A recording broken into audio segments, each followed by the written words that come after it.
الحمد لله العلي العظيم والصلاة والسلام على رسوله الكريم. فأعوذ بالله من الشيطان الرجيم. بسم الله الرحمن الرحيم. رب اشرح لي صدري ويسر لي أمري واحلل عقدة من لساني يفقهوا قولي. خواتین و حضرات، مذہب کی بنیاد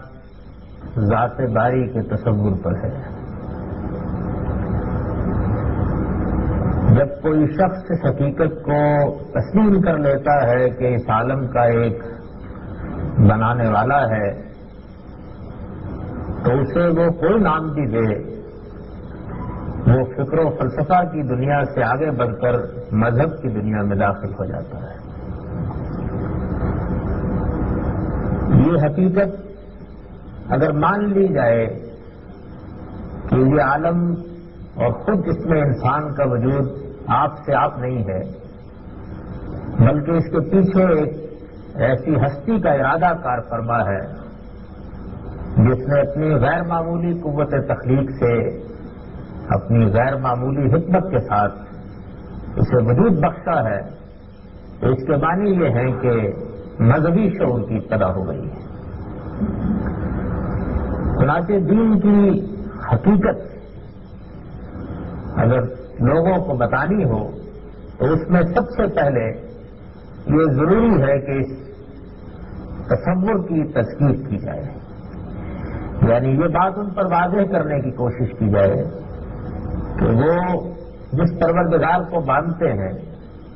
وہ علم و عقل کی سب سے بڑی حقیقت ہے. اس کو ماننے کے بغیر اس عالم کی کوئی توجیہ کرنی ممکن نہیں ہے. اسے مانے بغیر خود انسان کے وجود کی کوئی توجیہ کرنی ممکن نہیں ہے. اسے مانے بغیر انسان کے اخلاقی تصورات کے لیے کوئی اساس فراہم نہیں کی جا سکتی. اس وجہ سے جب مذہب یہ کہتا ہے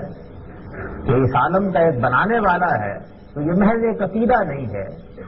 بلکہ اس دنیا کے سب سے بڑے مسئلے کا حل ہے. اس وجہ سے یہ چیز اس بات کا تقاضا کرتی ہے کہ ہر وہ شخص جس کو پروردگار نے کچھ سوچنے اور سمجھنے کی صلاحیت دی ہے،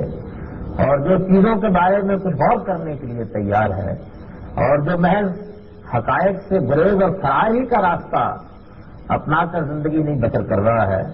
وہ ان حقائق کو کوشش میں اس سے سنے، ان پر غور کرے، اور پھر یہ دیکھیں کہ اس کی بنیاد پر جو دین وجود میں آتا ہے وہ کھلوا کے ماننے کی چیز ہے یا رد کر دینے کی چیز ہے. مذہب کیونکہ اسی تصور پر مبنی ہے کہ اس عالم کا ایک بنانے والا ہے، میرا بھی ایک بنانے والا ہے، میرے مخاطبین کا بھی ایک بنانے والا ہے. جو کچھ میرے گرد و پیش میں نظر آتا ہے یہ سب اس کا تخلیق کیا ہوا ہے. یہ آپ سے آپ وجود میں نہیں آیا ہے. وہ ایک ایسی ہستی ہے جو ایک مخصوص تصور کے ساتھ مانی جانی چاہیے. اس کو ماننے ہی پر در حقیقت باقی تمام چیزوں کا انحصار ہے. تو پھر وہ ہستی استدلال کی دنیا میں کس طرح پیش کی جائے؟ ظاہر بات ہے کہ اس دنیا میں جو مذہب کی تنہا کتاب اس وقت اپنی اصل صورت میں موجود ہے، یعنی قرآن مجید، یہ مسئلہ اس کے بھی سامنے ہے، اور اس نے بھی ذات باری کے تصور ہی پر در حقیقت اپنی ساری دعوت کی بنیاد رکھی ہے. چنانچہ وہ اپنا استدلال بڑی خوبی کے ساتھ اس معاملے میں بھی پیش کرتی ہے، اسی طرح جس طرح دوسرے معاملات میں پیش کرتی ہے. میں اپنی اس تقریر میں یہ کوشش کروں گا کہ اس استدلال کو وضاحت کے ساتھ بیان کروں. ہم اس دنیا کے اندر یہ تو کسی چیز کو سیکھنے، سمجھنے، اس کا علم حاصل کرنے کے بہت سے ذرائع رکھتے ہیں. ہمارے حواس چیزوں کو دیکھتے ہیں، محسوس کرتے ہیں، سنتے ہیں، چھوتے ہیں. ہمارا تجربہ چیزوں کی شہادت دیتا ہے. ہمیں بہت سی معلومات دوسروں کے بتانے سے حاصل ہو جاتی ہیں. ہمارے علم کے یہ ذرائع ناقص بھی ہیں اور بہت حد تک قابل اعتماد بھی. ان ذرائع سے جو کچھ ہمیں حاصل ہوتا ہے وہی ہماری اصل میراث ہے، اسی پر اس کائنات کا ارتقا جاری ہے، وہی انسانیت کا شرف ہے، اور اسی کی بنیاد پر انسان کی تہذیب اور انسان کے تمدن کی تشکیل ہو رہی ہے۔ یہ علم جن ذرائع سے ہمیں حاصل ہوتا ہے، اگر انسانی تاریخ میں اس کا مطالعہ کریں تو یہ حقیقت واضح ہوتی ہے کہ ان میں سب سے زیادہ اہم ترین ذریعہ عقلی استقرا کا ذریعہ ہے۔ سب سے زیادہ اہم ترین ذریعہ عقلی استقرا کا ذریعہ ہے۔ آنکھوں سے جانور بھی دیکھ لیتے ہیں، کانوں سے وہ بھی سن لیتے ہیں، بلکہ بعض جانور وہ بھی ہیں کہ جو زیادہ دور تک دیکھ لیتے ہیں اور زیادہ دور تک سن لیتے ہیں۔ حواس کے معاملے میں انسان کو کوئی غیر معمولی برتری ان پر حاصل نہیں ہے۔ انسان کے اندر جو باطنی حواس کا ایک نظام ہے، جن کے ذریعے سے وہ اپنے اندر گزرنے والی چیزوں کو دیکھتا محسوس کرتا ہے، ان میں بھی تجربے سے معلوم ہوتا ہے کہ وہ پیچھے نہیں ہے، لیکن وہ چیز کہ جس نے انسان کو انسان بنایا ہے، وہ چیز جس نے انسانی علم کی تشکیل کی ہے، وہ چیز جس کی وجہ سے انسان اس زمین کے اوپر ایک ایسی مخلوق قرار پا گیا ہے کہ وہ عالم پر حکومت کرنے کے خواب دیکھتا ہے، وہ چیز کہ جس نے اس دنیا میں ایسی غیر معمولی چیزیں ایجاد کر دی ہیں، ایسے غیر معمولی پہلو وجود بخش دیے ہیں، اور تہذیب اور تمدن کے وہ مظاہر نمودار کر دیے ہیں کہ جن سے سامنے خود انسان شخصر ہے، وہ در حقیقت انسان کے اسی علم حاصل کرنے کے طریقے سے سبب نہیں ہے۔ عقلی استقرا کا طریقہ، عقلی استقرا کا یہ طریقہ کیا ہے؟ عقلی استقرا کا یہ طریقہ یہ ہے کہ انسان محسوس حقائق سے غیر محسوس حقائق کو دریافت کرے، یعنی جو کچھ نظر آ رہا ہے اس کو سامنے رکھے، جو کچھ سن رہا ہے اس کو سامنے رکھے، جو کچھ چھو رہا ہے اس کو سامنے رکھے، لیکن اس تک محدود نہیں رہے، اس سے آگے بڑھے اور یہ دیکھنے کی کوشش کریں کہ اس کے پیچھے کیا ہے۔ وہ چیزوں کو، ان کے آثار کو، ان میں کار فرما قوانین کو جمع کرے، پھر ان کو مطالعے کی میز پر رکھ کر ان کے اندر اترے، ان کے اندر کار فرما نظم ترتیب کو دریافت کرے، وہ جس قانون پر کار فرما ہے اس کے پیچھے جھانکنے کی کوشش کریں اور پھر اس کو دریافت کر کے دنیا کے سامنے پیش کر دیں۔ اگر آپ غور کریں تو آپ کو معلوم ہوگا کہ اس دنیا میں سائنس کا سارا ارتقا در حقیقت اسی ذریعہ علم پر مبنی ہے۔ ہمارے حواس کا معاملہ تو یہ ہے کہ وہ بہرحال اس بات پر اقرار کرتے ہیں کہ زمین کھڑی ہوئی ہے، وہ کوئی گردش نہیں کر رہی، اس میں کوئی جنبش نہیں ہے، اس میں حرکت کا کوئی تصور نہیں کیا جا سکتا۔ ہمارے حواس نے کبھی بھی زمین کے بارے میں اس سے مختلف کوئی چیز محسوس نہیں کی، لیکن استقرا یہ کہتا ہے کہ یہ زمین گردش ہے۔ انسان جب اس عالم کے پورے نظام کا مشاہدہ کرتا ہے اور جب وہ اس زمین پر بدلتے بدلتے موسموں کو دیکھتا ہے اور جب وہ اجرام فلکی کے ساتھ اس کی مناسبت کا تعین کرتا ہے اور اسی طریقے سے دوسرے مظاہر کا غیر معمولی تعلق کے ساتھ جائزہ لیتا ہے، تو کیسی دلچسپ بات ہے کہ اپنے حواس کے ذریعے سے حاصل ہونے والے علم کو پوری قوت کے ساتھ جھٹلا دیتا ہے، اور جھٹلا ہی نہیں دیتا بلکہ اگر کوئی حواس کے ذریعے حاصل ہونے والے اس علم پر اصرار کرے تو اس کا مزہ دوڑاتا ہے۔ یہ عقلی استقرا ہے، اور یہی عقلی استقرا ہے جس سے طبعیات کے، حیاتیات کے، تشریح الابدان کے، فلکیات کے وہ سب قوانین دریافت ہوئے ہیں جن قوانین پر اس وقت دنیا ناز کرتی ہے، جن کو انسان اپنی غیر معمولی دریافتوں میں پیش کرتا ہے اور جن سے وہ اس دام میں مبتلا ہو جاتا ہے کہ شاید وہ اس عالم کا سارا معمہ حل کر ڈالے گا۔ یہ عقلی استقرا کا طریقہ جب کبھی بھی اختیار کیا گیا ہے اس نے حیرت انگیز نتائج دکھائے ہیں۔ محسوس کے پیچھے جھانکنے کا طریقہ، آثار سے، وہ آثار جس جگہ سے صادر ہو رہے ہیں وہاں تک پہنچنے کا طریقہ، جو کچھ ہمارے سامنے ہے اس کو مظاہر کی صورت میں جمع کر کے اس قانون کو دریافت کر دینے کا طریقہ جس سے وہ مظاہر وجود میں آ رہے ہیں۔ یہ جو کچھ ہم دریافت کرتے ہیں اس استقرائی عمل کے نتیجے میں ان میں سے کچھ بھی دکھایا نہیں جا سکتا، کچھ بھی دکھایا نہیں جا سکتا، بلکہ جس طرح میں نے ابھی مثال دی، بعض اوقات ہمارے حواس اس کو جٹلانے پر اقرار کرتے ہیں، لیکن ہمارا وہ اذہان جو ہمیں اپنے اس طریقے سے حاصل ہوتا ہے وہ ایسا غیر معمولی ہو جاتا ہے، ایسا غیر معمولی ہو جاتا ہے کہ ہم پوری دنیا کے سامنے اس کو پیش کرتے ہوئے نہیں ہچکچاتے اور بے باکانہ اس کی شہادت دیتے ہیں۔ یہ عقلی استقرا اس سے پھر آگے بڑھ کر جب ایک اور پہلو اپنے اندر پیدا کرتا ہے تو یقینیات کی آخری حد میں داخل ہو جاتا ہے، اور وہ یہ ہے کہ اس کی بنیاد پر جو حقیقت دریافت کی گئی ہوتی ہے اس کو کوئی شخص تجربے سے گزار دیتا ہے۔ یہ تجربہ ایک تو وہ ہوتا ہے کہ جو کسی معمل میں ایک سائنسدان، ایک لیبارٹری میں ایک سائنسدان کر کے دکھا دیتا ہے، لیکن یہ اس سے زیادہ غیر معمولی صورت اختیار کر لیتا ہے جبکہ یہ ایک پیشیندگی کی صورت میں نمودار ہوتا ہے اور حرف بحرف اپنی صداقت پر مہر لگا کے اپنی بات منوانے پر اصرار کرتا ہے۔ اس کی بہترین مثال یہ ہے کہ اس دنیا کے اندر جو ہمارا نظام شمسی ایک مخصوص قاعدے کے مطابق کام کر رہا ہے،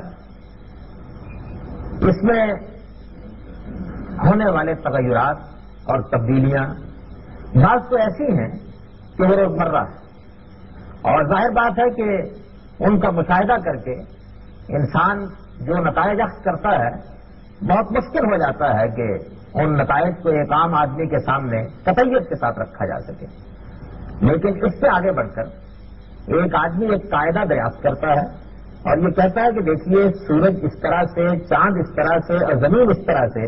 اپنے اپنے مدار میں گردش کر رہے ہیں، اور پھر وہ پیشن گوئی کرتا ہے کہ فلاں وقت پر فلاں دن فلاں لمحے چاند گرہن واقع ہو جائے گا یا سورج گرہن واقع ہو جائے گا۔ یہ یاد ہوگا کہ جب پہلے بطلیبوسی فلکیات کے مقابلے میں سائنس نے سر اٹھایا ہے تو یہی وہ پیشین گوئی تھی جس نے دنیا کو سر جھکانے پر سائنسی تحقیقات کے سامنے مجبور کر دیا تھا۔ پیشین گوئی کی گئی وہ مظاہر کے مطالعے کے نتیجے میں حاصل ہونے والے قانون کی بنیاد پر کی گئی تھی،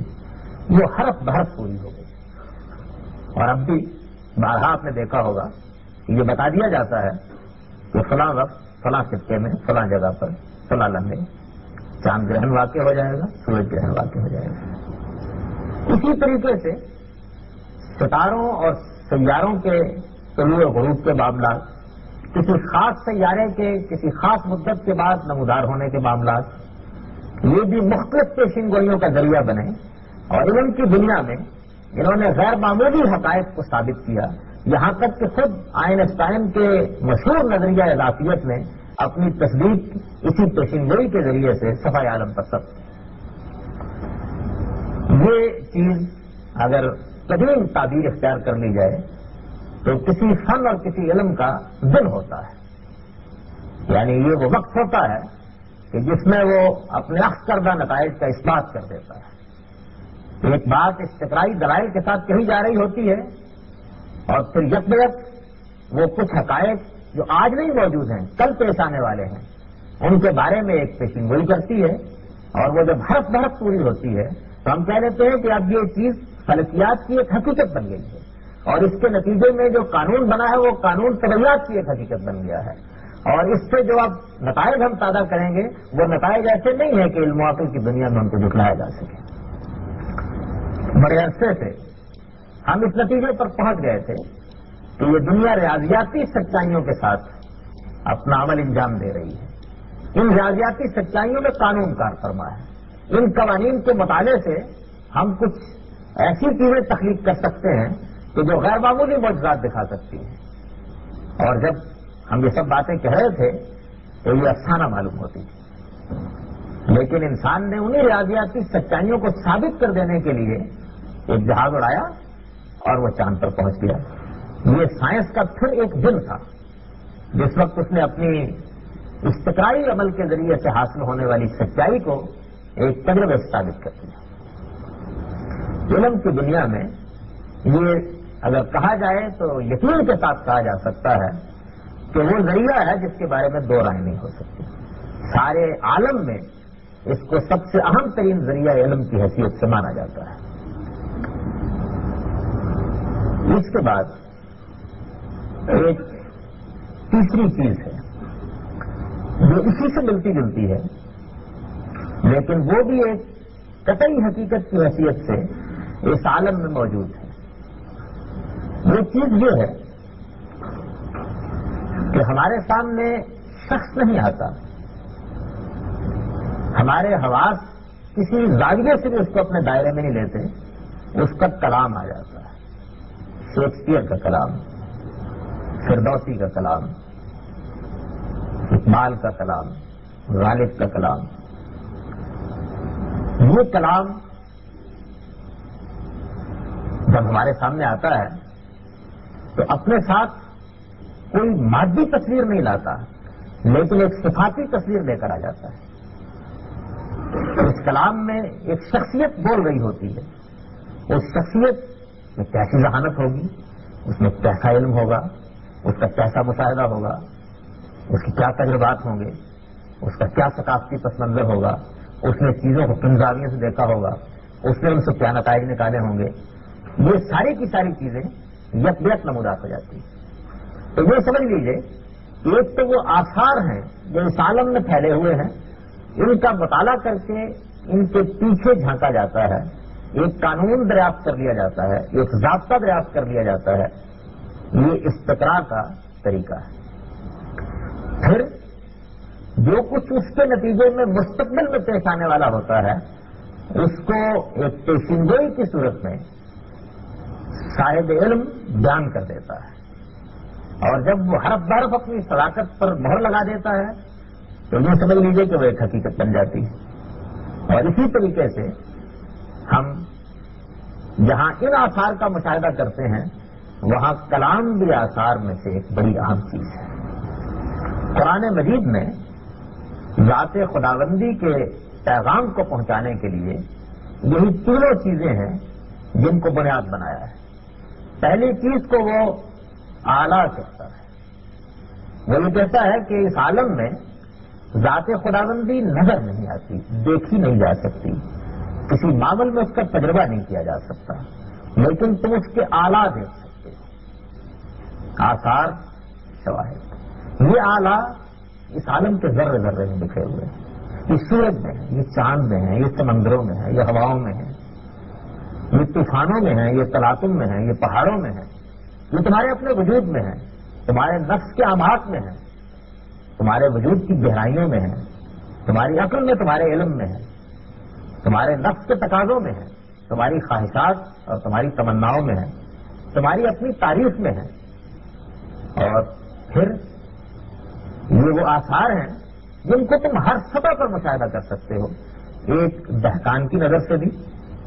ایک عارف کی نظر سے بھی، ایک سائنسدان کی نظر سے بھی، ایک مفکر اور ایک فلسفی کی نظر سے بھی۔ یہ تمہارے گرد پہ اس طرح بکھرے ہوئے ہیں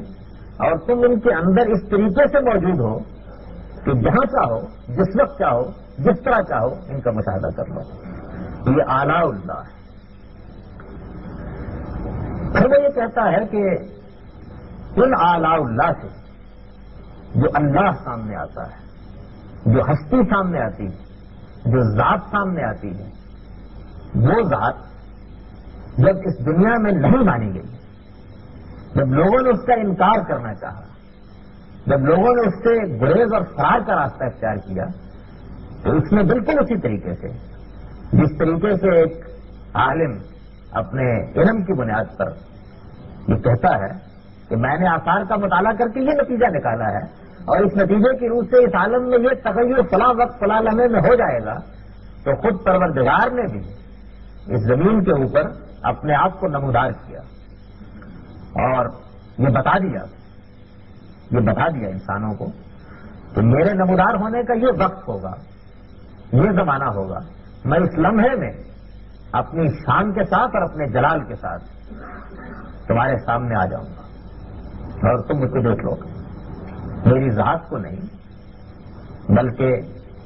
میری اس شان کو جو آخری درجے میں یہ بتا دے گی کہ آثار کے مطالعے سے جو نتیجہ نکل رہا تھا وہ ایک غیر معمولی سائنسی حقیقت تھی، تم نے اس کا انکار کر کے در حقیقت اپنی قبر کھو دی۔ قرآن مجید اپنی اصطلاح میں اس کو ایام اللہ کہتا ہے، اللہ کے ایام، یعنی کچھ دن ہیں۔ جس طرح سے جب پیشین گوئی کے مطابق چاند گرہن اور سورج گرہن ہو گیا اور معلوم ہوا کہ بالکل ٹھیک اس عالم میں جو سورج اور چاند اور زمین کی گردش کا قانون دریافت کیا گیا تھا، اس نے اپنا نتیجہ دکھا دیا ہے تو ایک سائنسی حقیقت نمودار ہوئی، وہ سائنس کا دن تھا۔ اسی طریقے سے کچھ ذات باری کے دن ہیں، ایام اللہ، جن میں وہ اپنی شان کے ساتھ نمودار ہوا ہے، اور ایک حقیقت کی حیثیت سے اپنے وجود کو اس نے اس عالم میں بسنے والے انسانوں کے سامنے ثابت کیا ہے۔ اور پھر اس کے ساتھ ہی وہ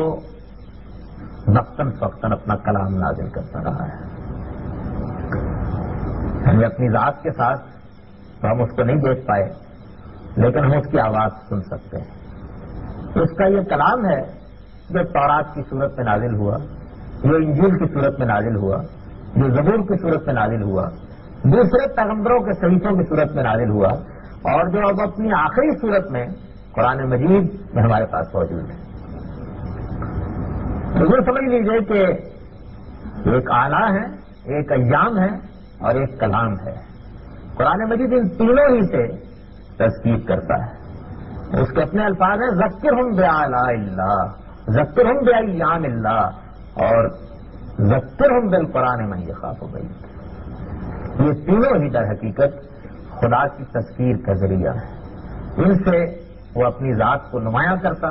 اور انسانیت کے سامنے اس کو اس طرح پیش کرتا ہے کہ اس کا انکار کرنے کی گنجائش باقی نہ رہے۔ سب سے پہلے آلہ کو لیجیے، آثار کو لیجیے۔ یہ واقعہ ہے کہ یہ عالم جو ہمارے سامنے ہے یہ کوئی مادے کا ڈھیر نہیں ہے،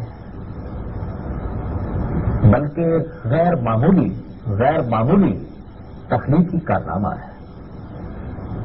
یہ غیر معمولی تخلیقی کارنامہ اپنی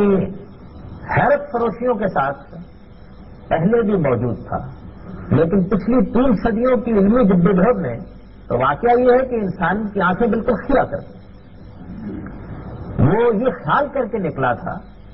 کہ میں اس کی پہنائیوں کو بس چند دنوں میں گرفت میں لے لوں گا، لیکن جیسے جیسے اس کا علم بڑھتا چلا گیا ہے اس پر یہ حقیقت واضح ہوتی چلی گئی ہے کہ وہ اس کے مقابلے میں کتنا بے بس ہے، اور یہ اپنی غیر معمولی ندرتوں کے ساتھ کیسا بے پناہ ہے۔ انسان کے معاملے میں یہ کچھ عجیب سی بات ہے کہ وہ اپنی حدود سے تجاوز کرتے ہوئے بارہا یہ نہیں دیکھتا کہ وہ کیا کر رہا ہے۔ یہ معلوم ہے کہ جب اسی خداوند کی دعوت فرعون کے سامنے پیش کی گئی تو اس نے اپنے وزیر حابان سے کہا کہ ذرا ایک بڑی سی عمارت بنا دو، ہم موسیٰ کے خداوند کو دیکھتے ہیں کہاں پایا جاتا ہے۔ اور اب سے 2-3 صدیاں پہلے جب انسان نے ذرا علم کی دنیا میں قدم رکھا تو تب بھی اسی ظان کے ساتھ کھڑا ہوا کہ یہ عالم بہت کچھ گرفت میں آ گیا ہے، بس ذرا چند قدم اٹھانے کی دیر ہے، ہم آپ کو اطلاع کر دیں گے کہ ہم نے اس کو کنگال کر دیکھا، یہاں کہیں خداوند پایا نہیں جاتا۔ یہ بلادت اس وقت بھی ایسی بلادت تھی اور یہ بلادت اب بھی ایسی بلادت ہے، لیکن انسان اگر تعمق کی نگاہ سے دیکھے تو یہ واقعہ ہے کہ اس عالم کے ایک ایک ذرے کے اندر جو آلہ ہیں، جو کرشمہ سازیاں ہیں، جو خالق کائنات کے تخلیقی کارنامے کے مختلف پہلو ہیں، ان کو وہ دیکھتا چلا جاتا ہے، اور اس کے بعد جس طرح ایک سائنسی حقیقت دریافت ہوتی ہے بالکل اسی طریقے سے اس نتیجے پر پہنچ جاتا ہے کہ اس عالم کی تنہا توجیہ، اس عالم کی واحد توجیہ اگر کوئی ہو سکتی ہے تو اس طرف نہیں ہو سکتی ہے جو مذہب صدیوں سے پیش کر رہا ہے کہ یہ آپ سے آپ وجود میں نہیں آیا بلکہ اس کا بنانے والا ہے، جس نے اس کو سمجھا ہے۔ اس عالم کو قرآن مجید جن پہلوؤں سے پیش کرتا ہے اس میں ایک پہلو قدرت کا پہلو ہے۔ وہ توجہ دلاتا ہے کہ تم یہ دیکھو کہ یہ کائنات کیسی غیر معمولی ہے اور تمہارا اپنا وجود کیسا غیر معمولی ہے۔ ان دونوں کا مشاہدہ کرو تو یہ دیکھو کہ اس کے اندر کیا نظام ہے، کیا پیچیدگی ہے، کیسے قوانین کار فرما ہے۔ اس کو اس کی عظمت کے لحاظ سے دیکھو، اس کو اس میں کارفرما ضوابط کے لحاظ سے دیکھو، اس کے ذریعے سے جو ندرتیں وجود میں آ رہی ہیں ان کے لحاظ سے دیکھو، تم یہ محسوس کرو گے کہ ایک غیر معمولی کنٹرول ہے، ایک غیر معمولی ضابطہ ہے جس نے اس کو باندھ کر رکھا ہوا ہے۔ یہ مجال نہیں ہے کہ اپنے دائرے سے ادنا درجے میں بھی حرکت کر جائے۔ وہ یہ بتاتا ہے کہ یہ غیر معمولی قرے تم ان کی طرف نگاہ اٹھاؤ، ایک قاعدے، ایک ضابطے کے اندر اس طرح بنے ہوئے ہیں کہ سر میں اس سے انحراف کرنے کی جسارت نہیں کرتے. تمہارے اپنے وجود کا نظام اس طرح کنٹرول میں ہے کہ وہ ایک خاص طریقے سے نشو و نما پاتا، خاص قوانین کے اندر بنا ہوا سامنے آتا اور انہی سے دائرے کے اندر اپنی ایک مخصوص حیثیت میں نمودار ہو جاتا ہے. یہ صدیوں سے جاری ہے. تم روزمرہ اس کا مشاہدہ کرتے ہو. پھر یہ دیکھو کہ اس کے اندر تخلیق کا جو کارنامہ ہے وہ غیر معمولی کا لفظ اس کے لیے غیر معمولی، کس درجے غیر معمولی. پھر وہ اس کو یہ بتاتا ہے کہ یہ قدرت جس کو تم اس عالم میں دیکھ رہے ہو اور جس میں ایک ایک ذرہ بنا ہوا ہے، تم نے ذرے کا دل چیر کے دیکھ لیا وہ بھی بنا ہوا ہے، اور تم نے اس عالم کو اپنی آنکھوں کے ساتھ دیکھا وہ بھی بنا ہوا ہے. یہ سارا کا سارا کیسی حیرت انگیز بات ہے کہ جو کچھ بھی یہاں موجود ہے اس کے لیے ربوبیت کا سامان کر رہا ہے. تم اس زمین پر پائے جاتے ہو اور یہ پورا کا پورا عالم تمہیں وجود بخشنے کے عمل میں اپنے آپ کو مصروف رکھے ہوئے ہے. تم اس کو فراموش نہیں کر سکتے کہ تمہارے اپنے وجود میں یہ آسمان کی چھت، یہ سیارے اور یہ ستارے، یہ سورج اور یہ نظام شمسی، یہ بادل اور یہ ہوائیں، یہ کیا کردار ادا کرتے ہیں. تمہارا ایک سانس ان میں سے ہزاروں کے کروڑوں کے عمل کا محتاج ہوتا ہے. تم اس کو دیکھو کہ یہ پورا کا پورا عالم صرف یہی نہیں کہ ایک اندھے اور بہرے ضابطے میں کام کر رہا ہے، بلکہ یہ کیسی حیرت انگیز بات ہے کہ وہ ایک بلی کے لیے اور ایک چوہے کے لیے اور ایک اس سے کہیں بڑے شیر اور ہاتھی کے لیے اور اس غیر معمولی تخلیق انسان کے لیے یکساں ربوبیت کا سامان کرتا ہے.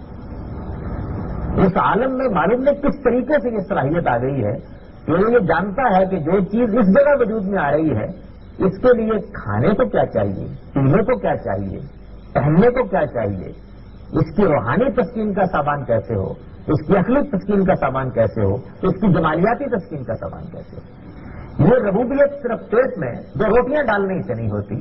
بلکہ جتنے تقاضے اس لوکھڑے میں موجود ہیں وہ سارے کے سارے معلوم ہوتا ہے کہ پورا کا پورا عالم ایک ذرے سے لے کر آفتاب تک پورے کر رہا ہے. تو قرآن مجید یہ کہتا ہے کہ یہ قدرت اس ربوبیت کی شان کے ساتھ نمودار ہوتی ہے، اور پھر یہ قدرت اور ربوبیت اپنے اندر غایت رکھتی ہے، مقصد رکھتی ہے. تم اپنے اوپر غور کرو، اپنے وجود پر غور کرو، اپنے اخلاقی قوانین پر غور کرو. ایک ایک چیز در حقیقت ایک سے دوسرا نتیجہ نکالتی چلی جا رہی ہے. یہ نتیجہ ایسا حیرت انگیز ہے کہ اصلاح کی طرف نکلتا ہے، بہتر کی طرف جاتا ہے، خوب سے خوب تر کا سفر کرتا ہے. اور جب نکلنا ہوتا ہے تو بعض اوقات اس کی حکمت واضح نہیں ہوتی، جب نکل آتا ہے تو اپنی ساری حکمتوں کے ساتھ اپنے آپ کو منوا لیتا ہے. ایک انسان، اس انسان کے دو پہلو مرد و عورت، ان کی اولاد، اس سے پیدا ہونے والا خاندان، اس سے وجود میں آنے والا تمدن، اس سے تشکیل پذیر ہونے والا معاشرہ، اس کی بنیاد پر قائم ہونے والی ریاست، اور پھر اس سے پیدا ہونے والی تاریخ. جب انسان اس کو دیکھتا ہے تو معلوم ہوتا ہے کہ غایت اور حکمت کا یہ پہلو اس طریقے سے اس میں شرائط کیے ہوئے ہے کہ انسان اس کو دیکھتا چلا جاتا ہے اور بے اختیار پکار اٹھتا ہے کہ اس عالم کی کوئی چیز بھی ایسی نہیں ہے جو ایک گہری حکمت، ایک عمیق حکمت کے ساتھ اپنا عمل انجام نہیں دے رہی. اور پھر اس کے ساتھ یہ سارا کارخانہ قدرت اپنے اندر غیر معمولی شفقت اور غیر معمولی رحمت رکھتا ہے. یہ رحمت ماں کی مامتا میں نمودار ہوتی ہے، باپ کی شفقت میں نمودار ہوتی ہے، معاشرے کے تحفظ میں نمودار ہوتی ہے، انسان کے لیے زندگی کی تمام ضرورتوں کو ایک توازن کے ساتھ پورا کر دینے کی صورت میں نمودار ہوتی ہے. اور انسان محسوس کرتا ہے کہ کوئی شبہ نہیں ہے کہ کلکتیں بھی ہیں اور مصیبتیں بھی ہیں اور تکلیفیں بھی ہیں، لیکن بحثیت مجموعی یہ پوری کی پوری زندگی ایسی اس کو محبوب ہو جاتی ہے، ایسی محبوب ہو جاتی ہے کہ وہ جب سے اس دنیا میں موجود ہے یہ صلاحیت رکھتا تھا کہ اپنے آپ کو خود دنیا سے پناہ کر لے، لیکن آج بھی وہ سب سے بڑھ کر اگر کسی چیز سے محبت رکھتا ہے تو زندگی ہے، سب سے بڑھ کر کسی چیز سے فرار حاصل کرنا چاہتا ہے تو موت ہے۔ اس کی معنی یہ ہے کہ دنیا کے سارے کارخانے کو، اس میں اپنے وجود کو اس نے ایک غیر معمولی رحمت کی حیثیت سے قبول کر لیا۔ یہ قدرت، یہ ربوبیت، یہ حکمت اور یہ رحمت اس پورے عالم کو ایک نظام کی صورت دیتے ہیں۔ یہ نظام جس کے اندر، جس کے ذرے ذرے میں منطق ہے، جس کے ذرے ذرے میں حکمت ہے، جو عقلی احساسات پر استوار ہے، جو اپنے نتائج دکھا رہا ہے، اور جب انسان ان سب چیزوں کو دیکھتا ہے اور پھر اس کے بعد یہ کہتا ہے کہ یہ محض اتفاق سے ہوا ہے، یہ محض اتفاق سے ہوا ہے، تو واقعہ یہ کہ حیرت ہو جاتی ہے کہ علم و عقل کی بہت سی وسعتوں کو دریافت کر لینے کے باوجود یہ انسان جہالت کے کس مقام پر کھڑا ہے۔ یہ ایک پھول کی پتی کے اپنے داخلی عمل میں اتفاق قبول نہیں کرتا، یہ ایک مکھی کے پر کے پیدا ہونے میں اتفاق قبول نہیں کرتا، اس کی سائنسی توضیحات کرتا چلا جاتا ہے۔ یہ ایک چینٹی کے وجود پذیر ہونے میں اتفاق قبول نہیں کرتا، یہ گھاس کی پتی کے معاملے میں بھی ماننے کے لیے تیار نہیں ہے، اس کی توجہ کرتا ہے، ایک عمل کی توجہ کرتا ہے۔ اس کو یہ باور کرانا کہ انڈے میں سے چوزا اتفاق سے نمودار ہو گیا ہے ناممکن ہے، یہ جاننے کی کوشش کرتا ہے، یہاں تک کہ یہ دریافت کر لیتا ہے کہ اس کی کوئی طرح سینگ اٹھتا ہے وہ اس کو توڑ دیتا ہے، تب کہیں جا کر اس کو تھوڑا سا اطمینان ہوتا ہے، لیکن اگلا سوال پھر پیدا ہو جاتا ہے۔ یہ توجہ در توجہ ہے جس نے در حقیقت اس کے علم کو وجود بخشا ہے، علمیت در علت کی دریافت ہے جس نے در حقیقت اس کو سائنس کی عظیم اکتشافات دی ہیں۔ یہ کہیں بھی مطمئن نہیں ہوتا، لیکن یہ ہر چیز کی توجہ کرتا چلا جاتا ہے۔ جب پورا عالم اپنی پوری وسعتوں کے ساتھ سامنے رکھ دیا جاتا ہے تو پھر اس کے بعد یہ کہتا ہے کہ اتفاق سے وجود میں ہے۔ ایک عارف نے اس پر بڑی عمدہ بات کہی، کہا کہ ایک باغ میں ایک چور اتر آیا، اس نے آ کر آم توڑے، آم توڑ کر کچھ اپنی جھولی میں ڈالے، کچھ بوری میں بھرے، اس بوری کا منہ باندھا، اسے اپنے کندھے پر اٹھا لیا اور اس کے بعد باہر نکلنے کو تھا کہ مالک آ گیا۔ مالک نے آ کر پوچھا کہ یہ تم چور کہاں سے آئے ہو؟ میرا آپ کو غلط فہمی ہوئی ہے، یہ تو بس میں اتفاق ہوا کہ میں یہاں کھڑا ہوا تھا، اور یہ ایک اتفاق ہوا کہ آپ کے درختوں میں کچھ ہوا چلی اور آم گر گئے، اور یہ بس اتفاق ہوا کہ یہ آم میری جھولی میں آ پڑے۔ اسے پوچھا کہ تمہاری بوری میں کیسے چلے گئے اور اس کا منہ کیسے بن گیا اور تمہارے کندھے پر کیسے آ گئے؟ پھر اس پر میں غور کر رہا ہوں، میں اس کی حقیقت سے بھی واقف نہیں ہوں، لیکن میرا خیال ہے کہ یہ ایک شاندار اتفاق ہے، آج نہیں تو کل اس کی حقیقت واضح ہو جائے گی۔ تو عالم کے اندر یہ سب کچھ جو کچھ بھی ہے ایک اتفاق کے نتیجے میں نمودار ہو رہا ہے۔ دنیا میں یہ واقعہ ہے کہ ذات خداوندی کے وجود کے بعد جو توجہ پیش کرنے کی کوشش کی وہ یہی ہے، اور یہ کیسی لغو اور کیسی بے معنی اور کیسی متناقض ہے، اس پر تبصرے کی ضرورت نہیں ہے۔ لیکن اس کے بالکل برخلاف جب دنیا اپنے نتائج نکالتی ہے تو پوری شان سے پیش کرتی ہے۔ مذہب اس پورے کے پورے عالم کو پیش کرنے کے بعد اور خود انسان کے اس وجود کو پیش کرنے کے بعد اس کی ایک آنکھ، اس کی ناک، اس کا سانس لینے کا عمل، اس کی رگوں میں دوڑتا ہوا خون، اس کا تکلم، اس کی صلاحیت بیان، اس کو پیش کرنے کے بعد اس نفس کی طرف اور ان آفات کی طرف توجہ دلاتا ہے اور یہ کہتا ہے کہ یہ سب آلاء اور آثار ہیں، اور یہ آلاء و آثار بتا رہے ہیں کہ اس ربوبیت کے پیچھے ایک پروردگار ہے اور اس قدرت کے پیچھے ایک رب قدیر ہے اور اس کے پیچھے ایک صاحب رحمت ہستی کار فرما ہے جس کی کار فرمائی تم یہاں اس کی رحمت کی شکل میں دیکھ رہے ہو، اور ایک عزیز و حکیم ہے جو اس کو چلا رہا ہے، تو انسان اس کا انکار کرتا ہے۔ تب خداوند یہ کہتا ہے کہ سب یہی آلائے ربکما تکذبان، تم اس پروردگار کی کون کون سی کرشمہ سازیوں کو جھٹلا دو گے، اس کو دیکھو اور اس سے تذکیر حاصل کرو۔ یہ کائنات تو اپنے اپنے ایک ایک نقش سے کہہ رہی ہے کہ وہ ابھی یہاں تھا، وہ ابھی یہاں سے گیا ہے، کہہ دیتی ہے شوقی نقش پاکی ابھی اس راہ سے کوئی گیا ہے۔ اس عالم کا ذرہ ذرہ خداوند کی اسی طرح خبر دے رہا ہے۔ پھر اس کے بعد اب ایام کو دیکھیے، اس خداوند نے اسی دنیا کے اندر سے کچھ لوگوں کو منتخب کیا اور منتخب کر کے ان کو رسالت کے منصب پر فائز کر دیا اور ان سے کہا کہ ان کو جا کر علم و عقل کے ساتھ ان آثار کی طرف توجہ دلاؤ،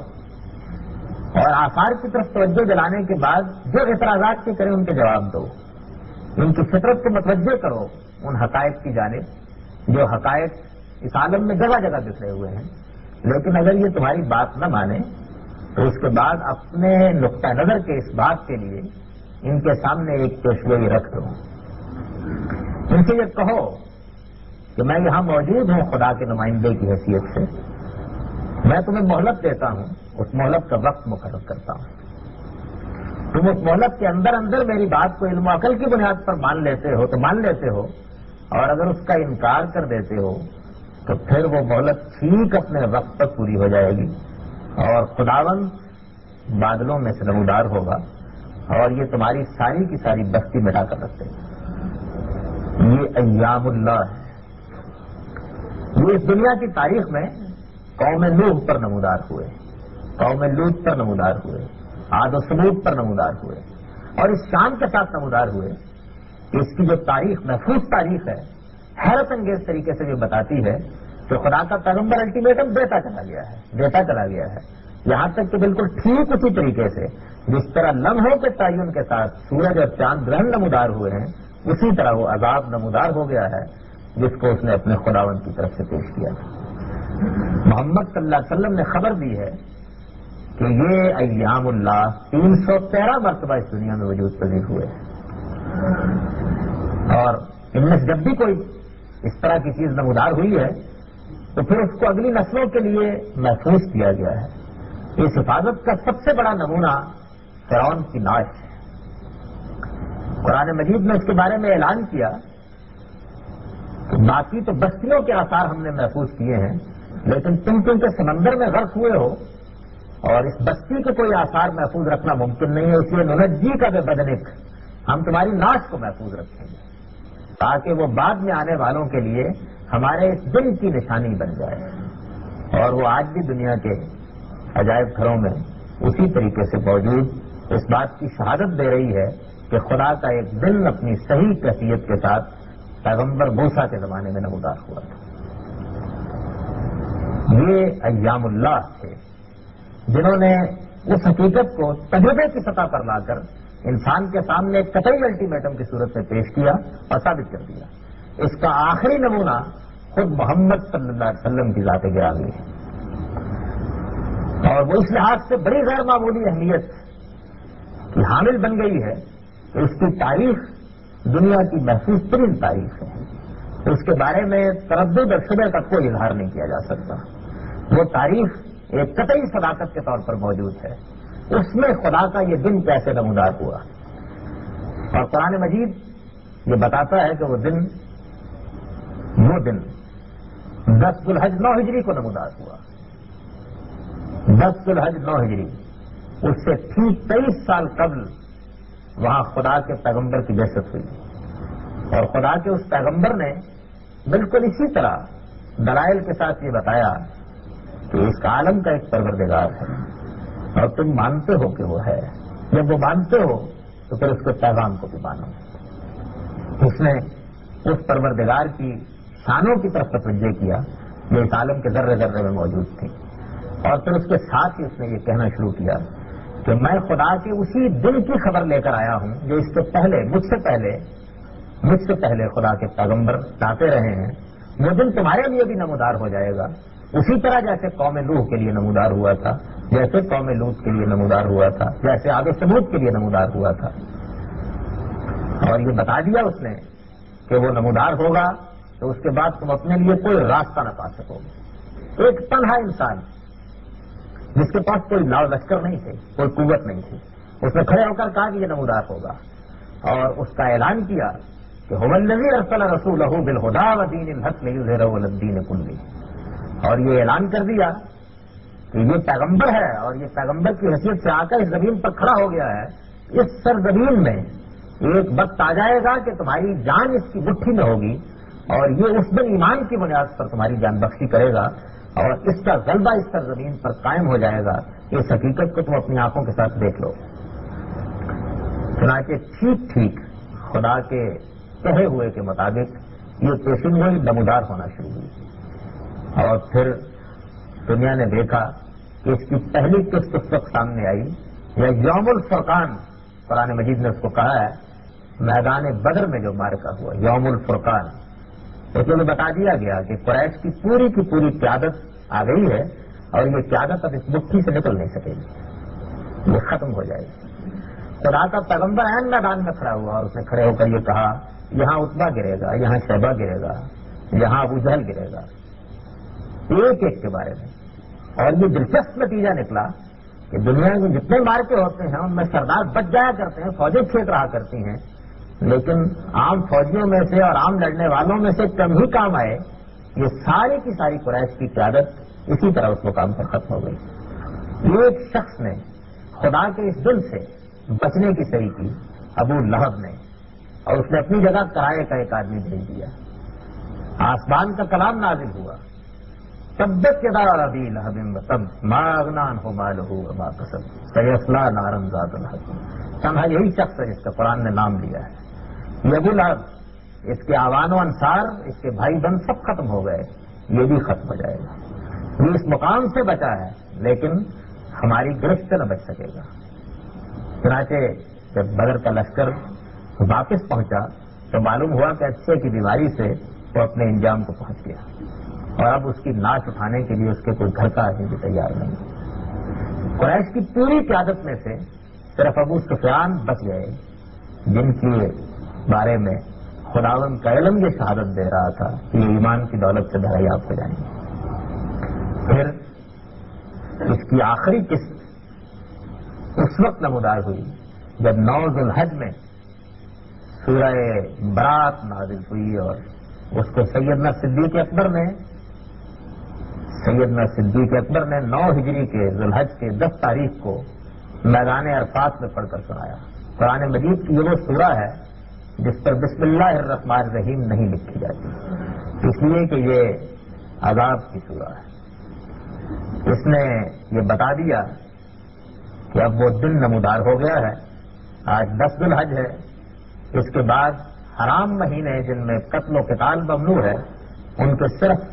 50 دن باقی ہیں۔ فَإِذِ انْسَلَخَ الْأَشْهُرُ الْحُرُمُ فَاقْتُلُوهُمْ حَيْثُ ثَقِفْتُمُوهُمْ۔ خدا کا دن ٹھیک 50 دن کے بعد نمودار ہو جائے گا، تم میں سے کوئی مزاحمت نہیں کر سکے گا، اہل ایمان کی تلواریں ہوں گی اور تمہارے سر ہوں گے، اور وہی شخص، وہ تنہا شخص جو کبھی یہاں کھڑا ہو کر ایک گھاٹی پر تم کو پکار رہا تھا، تم اس کے سامنے چون چرا بھی نہ کر سکو گے، اور خدا کا یہ دن صحابہ کی تلواروں کے ساتھ تمہارے اوپر نمودار ہو جائے گا۔ قرآن نے بیان کیا اس کو کہ میں اس سے پہلے طوفانوں اور ہواؤں کے ذریعے سے قوموں کو برباد کرتا رہا ہوں، لیکن یعذبہم اللہ بایدیکم، اب تمہارے ہاتھ اس کے لیے استعمال کیے جائیں۔ اور یہ دن بھی ٹھیک نمودار ہو گیا، ٹھیک اپنے وقت کے مطابق نمودار ہو گیا۔ یہ الگ بات ہے کہ رسالت مآب صلی اللہ علیہ وسلم کی قوم نے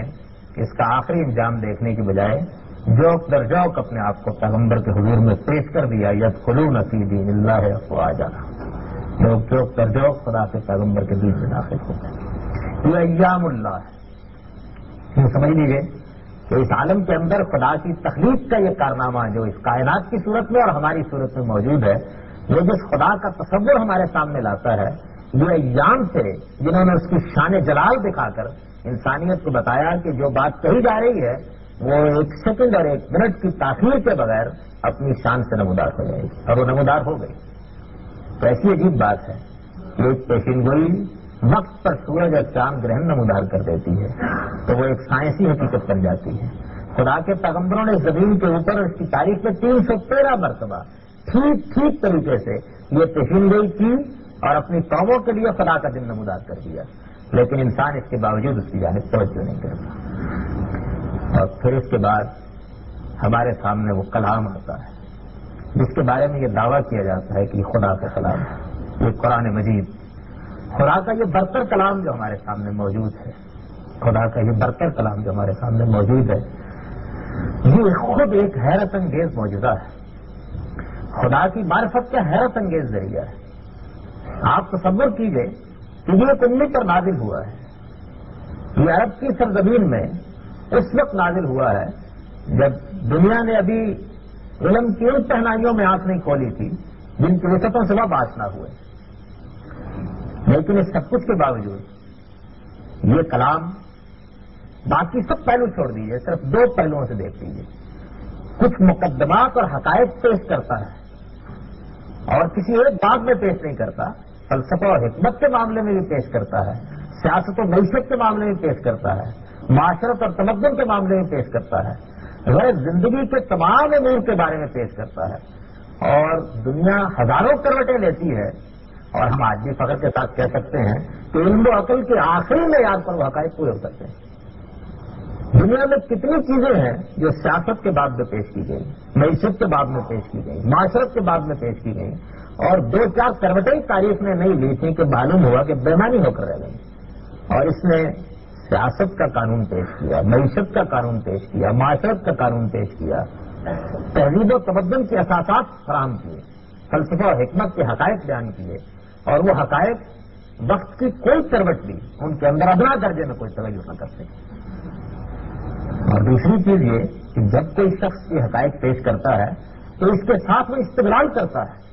یہ استدلال ظاہر بات ہے کہ موجود حقائق پر مبنی ہوتا ہے اور موجود حقائق علم کی ترقی کے ساتھ تبدیل ہو جاتے ہیں. قرآن مجید نے بھی اپنے ان سب حقائق کے لیے استدلال کیا ہے. اس نے خدا کی شانوں کے لیے استدلال کیا ہے، اس کائنات سے بھی کیا ہے، انسان کے وجود سے بھی کیا ہے، اس کی تخلیق سے بھی کیا ہے، اسی طریقے سے دوسرے حقائق پر کیا ہے. اور اس میں بے شمار ایسی چیزیں بیان ہو گئیں کہ جو چیزیں اس کائنات کے مظاہر سے متعلق ہے، غیر معمولی علم پر مبنی تھیں. وقت گزرتا چلا گیا اور ان پچھلی 3 صدیوں میں چیلنج کے ساتھ سائنس کی دنیا نمودار ہوئی اور اس نے کوشش کی کہ وہ ان حقائق کو پرکھے. اور دلچسپ بات یہ ہے کہ دنیا کی ساری کتابیں اور سارے صحیفے اپنے اندر ترمیم پر مجبور ہو گئے. یہ اپنی پوری شان کے ساتھ آج دکھ رہا ہے. اس کے استعمال کا کوئی مقدمہ نہیں ہے جس پر ادنا درجے میں کوئی حرف رکھا جا سکا ہو، بلکہ معلوم ہوتا ہے کہ انسان جس حقیقت کو دریافت کرتا ہے وہ اپنی پوری شان کے ساتھ موجود ہوتی ہے. تو یہ کلام اللہ ہے،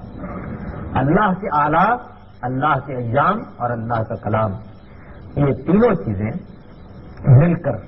اس ہستی کو بالکل آخری درجے میں ثابت کر دیتے ہیں جس ہستی کو ہم ذات خداوندی کہتے ہیں. یہ ذات خداوندی جب ایک حقیقت کی حیثیت سے ثابت ہو جاتی ہے تب یہ سوال پیدا ہوتا ہے کہ یہ یقین کیسے بنے، یہ معرفت کیسے بنے، یہ پہچان کیسے بنے. اس کے لیے قرآن مجید نے ایک بڑا سادہ اصول بیان کیا ہے. وہ یہ کہتا ہے یہ وجود جو انسان کو دیا گیا ہے یہ ایک نہایت ہی صاف فطرت پر مبنی ہے. اس کے اندر کوئی کج پیٹ نہیں ہے. اگر انسان اپنی اس فطرت میں شہوتوں کو، خواہشوں کو، جذبات اور تعصبات کو در نہ آنے دے اور ٹھیک اعتدال کے نقطے پر کھڑا رہے تو یہ فطرت اپنی صحیح شکل میں نمودار ہو جاتی ہے. اور اگر کوئی آدمی ان چیزوں سے بالاتر ہو کر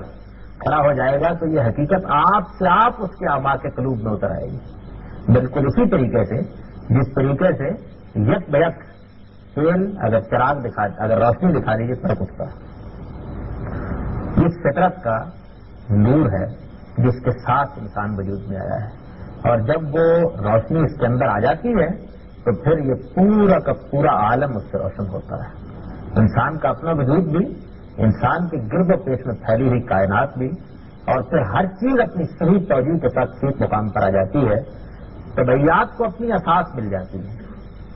اور اخلاقیات کو اپنی بنیاد فراہم ہو جاتی ہے. تو انسان اپنے اندر خیر و شر کے جو تقاضے پاتا ہے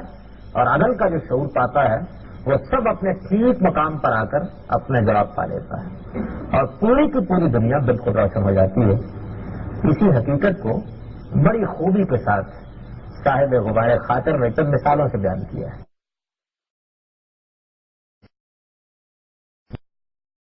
جس عالم میں بھی موجود ہوتی ہے جب ہمیں اس کا ایک ایسا حل مل جاتا ہے کہ جو بالکل ٹھیک معاملے کی توجہ کر دے اور ہر جب چیز کو اپنی جگہ پر بٹھا دے اور ہر چیز اپنے مقام پر آ جائے تو پھر کوئی اس کا انکار کرنے کی جسارت نہیں کرتا. اس سے تم نے دیکھا ہوگا کہ کفل ابجد ہے جو نمبروں سے کھلتا ہے. تمہیں اگر اس کی ترتیب معلوم نہیں ہے اور تم مختلف نمبر آزما رہے ہو اور یک ایک ترتیب سے وہ کھل جاتا ہے تو پھر اس کے لیے کسی دلیل کی ضرورت نہیں رہتی کہ یہی وہ نمبر تھے جو اس کے لیے مقرر کیے گئے تھے۔ تمہارے سامنے پھٹی ہوئی جھجیاں موجود ہیں، تم ان کو کپڑے میں جوڑنا چاہتے ہو اور جوڑتے ہوئے ایک ایک جھجی کو رکھ کر دیکھتے ہو، وہ جھجی جو ریشے ریشے کے ساتھ ٹھیک بیٹھ جاتی ہے، اس کے بعد کسی خارج کی دلیل کی ضرورت باقی نہیں رہتی کہ یہ جھجی وہاں سے پھٹی ہوئی نہیں ہے۔ تمہارے سامنے ایک گورکھ گندا ہے، تمہیں معلوم نہیں ہے کہ اس کو کس طریقے سے سلجھایا جا سکتا ہے، تم مختلف راستے اختیار کرتے ہو، ایک راستہ اس کو سلجھا دیتا ہے، پھر کسی خارجی دلیل کی ضرورت باقی نہیں رہتی۔ بالکل یہی معاملہ ہے تو انسان اپنی فطرت کے ٹھیک مقام پر کھڑا ہو تو خدا کی دعوت آ کر بالکل اس کو روشنی دے دیتی ہے، اس عالم کا پورا معاملہ بالکل سلجھ جاتا ہے، کائنات کی تاریکیاں چھٹ جاتی ہیں، ہر الجھن دور ہو جاتی ہے ایک چھوٹے سے لفظ سے، اور وہ لفظ یہ ہے کہ ہے اس کائنات کے پیچھے ایک ایسی ہستی کا ہاتھ کار فرما جس کو ہم خدا بن کہتے ہیں۔ قرآن مجید نے اس کو ایک بڑی خوبصورت تمثیل میں بیان کیا ہے، اور قرآن مجید میں وہ آیت جس میں یہ تمثیل بیان ہوئی ہے پورے قرآن میں آفتاب تابہ کی طرح ہے۔ قرآن مجید یہ کہتا ہے کہ یہ تصور کرو کہ بیت اللہ ہے، اور بیت اللہ کی پاکیزہ فضا میں لوگ اللہ کو یاد کر رہے ہیں۔ اس بیت اللہ میں ایک طاق ہے، اس طاق کے اوپر ایک چراغ رکھا ہوا ہے۔ اب یہ چراغ اسی لیے ہے کہ اس میں روشنی آئے، اس پاکیزہ فضا میں یہ چراغ چلے۔ جب یہ جلے گا تو کیسے ہر چیز برابر ہوگی اور کیسے ہر چیز اپنے مقام پر آ جائے گی اور کیسا عمدہ ماحول پیدا ہو جائے گا۔ لیکن اس چراغ کے جلنے کے لیے تیل کی ضرورت ہے۔ اس کے اوپر اس چراغ پر اگر صاف شفاف شیشہ رکھ دیا گیا ہے اور وہ ستارے کی طرح چمکتا ہے تب بھی یہ ضروری ہے کہ تیل ہو۔ اس زمانے میں چراغ زیتون کے تیل سے جلائے جاتے تھے، اور زیتون کا بہترین تیل وہ سمجھا جاتا تھا جو درمیان کے درخت سے حاصل کیا جائے۔ تو قرآن مجید نے یہ کہا کہ تمہاری فطرت کے اندر جو ہدایت موجود ہے یہ در حقیقت زیتون کا وہ تیل ہے۔ اگر یہ زیتون کا تیل، یہ روغن تم نے لا شرقیت ولا غربیہ، نہ دائیں درخت کے لیا ہے نہ بائیں درخت کے لیا ہے، ٹھیک توازن کے ساتھ تم نے اس کی پرورش کی ہے اور اس کو ہر طرف سے صحیح روشنی ملی ہے، تو پھر جو اس تیل کو جو چراغ میں تم ڈال دو گے تو کیا ہوگا؟ پھر اس کے بعد یکاد و زیت ہو یضیء ولو لم تمسسہ نار، یہ صاف اور شفاف تیل اس چراغ میں تم آگ دکھاؤ نہ دکھاؤ جل پڑنے کے لیے بےتاب ہوگا۔ یہ چراغ یہ تمہارا وجود کا حقیقت اللہ کا گھر ہے، اس میں تمہارا دل یہ طاق ہے، اس کے اوپر رکھا ہوا ہے۔ تم اپنی فطرت کا روغن اس میں ڈال دو، اس کے بعد جب وحی آئے گی اور وحی آنے کے بعد اپنا پیغام پہنچائے گی تو گویا یہ کبریت احمر ہے، یہ دیا سلائی ہے۔ یہ جیسے ہی قریب ہوگی یہ صاف اور شفاف تیل دھک اٹھے گا، بغیر کسی استدلال کے اور بغیر کسی تردد کے تم مان لو گے کہ میں نے یہ جانا کہ گویا یہ بھی میرے دل میں ہے۔ یہ بے نظیر تفصیل جو قرآن مجید نے بیان کی ہے، اس کا اس نے دوسرا پہلو بھی بیان کر دیا ہے۔ وہ یہ کہتا ہے کہ اگر تم یہ چراغ بھی نہیں رکھتے اور یہ وجود بھی نہیں رکھتے اور یہ شیشہ بھی نہیں رکھتے اور یہ تیل بھی نہیں رکھتے تو پھر تم حقیقت کا انکار کرنے والے ہوگے۔ اور والذین کفروا اعمالهم کسراب بقیع، تو پوری زندگی پر نگاہ دوڑا کر دیکھو گے تو معلوم ہوگا کہ عمل کا محرک، عمل کا نتیجہ سب سراب ہیں، کسی کی کوئی بنیاد نہیں۔ تم خیال کر رہے ہوگے کہ یہ زندگی جو تم گزار رہے ہو تمہارے سامنے ایک متلاطم دریا ہے، لیکن جب پیاسا وہاں پہنچے گا تو معلوم ہوگا کہ وہ ایک ریت کا دریا تھا، اور وہاں عین اس کے کنارے پر جب موت آواز دے گی تو تمہارا پروردگار کھڑا ہوگا اور وہ سارا کا سارا حساب چکا دے گا۔ اس تمثیل کے ذریعے سے قرآن مجید نے یہ حقیقت واضح کی ہے کہ اس عالم کے اندر خدا پر ایمان زمین و آسمان کی روشنی ہے، اللہ نور السماوات والارض۔ اس کے ذریعے سے عالم منور ہوتا ہے، اس کی توجیہ ہوتی ہے، وہ کھلتا ہے، اس کی حقیقت نمودار ہوتی ہے، اس کی معرفت ایمان بنتی ہے۔ اور یہ روشنی جو خدا کے ایمان سے حاصل ہوتی ہے، اس کی مثال ایسے ہے کہ جیسے ایک طاق ہو، مشکاۃ فیہا مصباح، اس میں ایک چراغ ہو، المصباح فی زجاجہ، وہ چراغ ایک شیشے کے اندر رکھا ہوا ہو، زجاجہ تو کانہا کوکب درری یوقد من شجرۃ مبارکۃ زیتونہ، اور وہ گلوب، وہ شیشہ تارے کی طرح چمکتا ہو، اور پھر اس میں جو تیل جلتا ہو وہ زیتون کے درخت کا تیل ہو، لا شرقیت ولا غربیہ، نہ وہ شرقی ہو نہ وہ غربی ہو، یہ کہا دو ذاتو یوزی ہو اللہ علم تمسس نار، اس کو روشنی نہ بھی دکھائی جائے، آگ نہ بھی دکھائی جائے تو وہ جل اٹھے، نور علی نور، ایک روشنی تمہاری فطرت میں ہے، اس کے اوپر یہ روشنی وحی کے ذریعے سے آتی ہے اور خدا کا ایمان آ کر اس کو محکم کر دیتا ہے۔ ذات خداوندی اس طریقے سے اپنے آلہ کے ساتھ، اپنے ایام کے ساتھ اور اپنے کلام کے ساتھ ہمارے گرد و پیش میں موجود ہے۔ اس کا صحیح تصور کیا ہونا چاہیے؟ مختصر ترین لفظوں میں اگر ہم اس کو بیان کریں تو وہ یہ ہے کہ خالق کائنات کو اس کی صفات حسنہ کے ساتھ مانا جائے، اس کی ذات وہ ہماری گرفت میں نہیں آ سکتی، اس کا کوئی حصہ بھی موجود نہیں ہے کہ ہم اس پر قیاس کر لیں۔ ہمارے علم کی مجبوری یہ ہے کہ جو کچھ اس کے پاس موجود ہوتا ہے وہ اس سے استقرا کرتا ہے، اس کے سوا اس کا کوئی راستہ نہیں ہے، لیکن خدا کی صفات کا پرتاؤ خود ہمارے وجود میں موجود ہے۔ ہم اس کی رحمت کا کچھ حصہ بھی اپنے اندر رکھتے ہیں، اس کی قدرت کا کچھ حصہ بھی اپنے اندر رکھتے ہیں، اس کی ربوبیت کا کچھ حصہ بھی اپنے اندر رکھتے ہیں اور خود انسانی وجود میں اس کو پاتے ہیں۔ اس لیے قرآن کا خداوند تعالیٰ کا تصور صفاتی تصور ہے، اور وہ یہ کہتا ہے کہ للہ الاسماء الحسنی، اچھے نام ہیں، صفات حسنہ ہیں جو اللہ نے اپنے لیے پسند کیے ہیں، اس کو انہیں کے ذریعے سے پکارو۔ اس معاملے میں انسان نے جو غلطی کی ہے وہ یہ ہے کہ وہ یا تو خالق کائنات کی طرف کوئی ایسی صفت منسوب کر دیتا ہے جو اس کے شایان شان نہیں ہوتی، یا کوئی ایسی صفت اپنے دانش میں اس کے شایان شان سمجھ کر اس کا اضافہ کر دیتا ہے کہ جو اس کے ہاں مطلوب نہیں ہوتی، اور یا اس کی صفات میں سے کسی صفت کا انکار کر دیتا ہے، اور یا اس کی صفات کو ایک ہی وقت میں ایک ہی ترتیب کے ساتھ ماننے سے انکار کرتا ہے۔ وہ جب یہ خیال کر لیتا ہے کہ وہ انتقام لیتا ہے اور عذاب نازل کرتا ہے تو بعض اوقات اس کی صفت رحمت اس کی نگاہوں سے اوجھل ہو جاتی ہے، اور بعض اوقات صفت رحمت میں اس قدر مستغرق ہو جاتا ہے کہ اس کے عذاب اور اس کے عقاب دونوں کو بھول جاتا ہے۔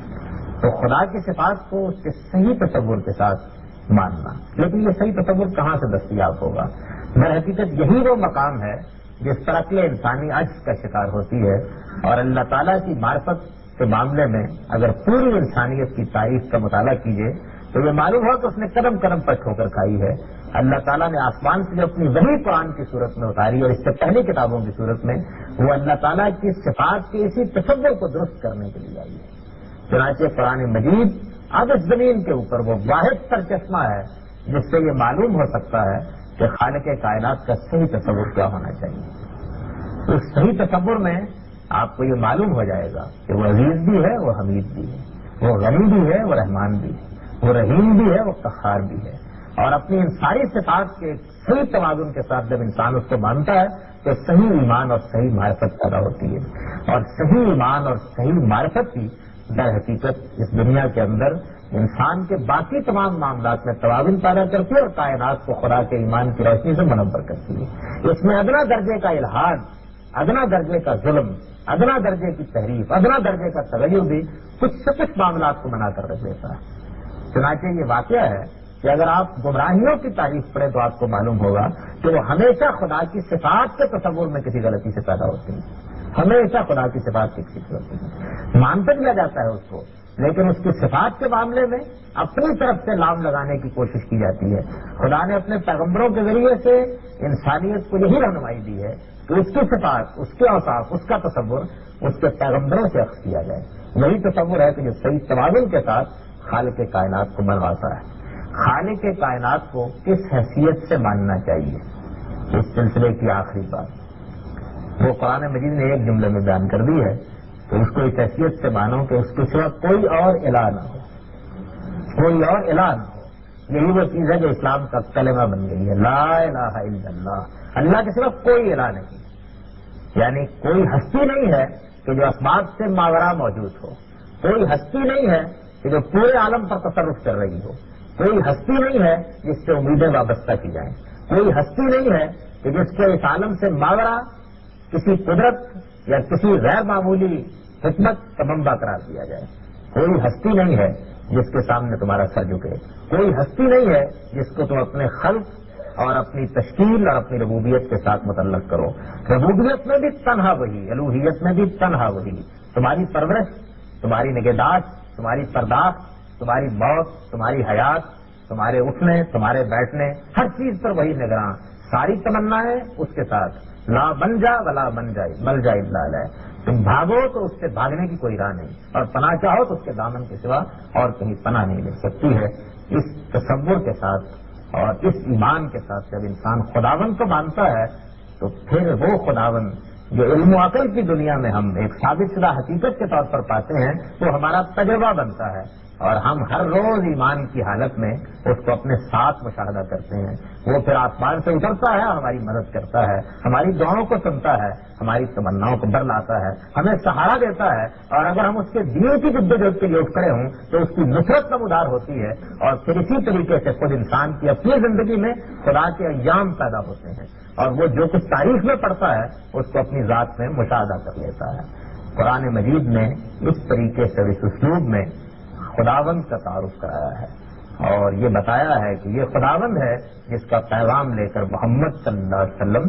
اس دنیا میں تشریف لائے تھے. اقول قولی ھذا واستغفر اللہ لی ولکم.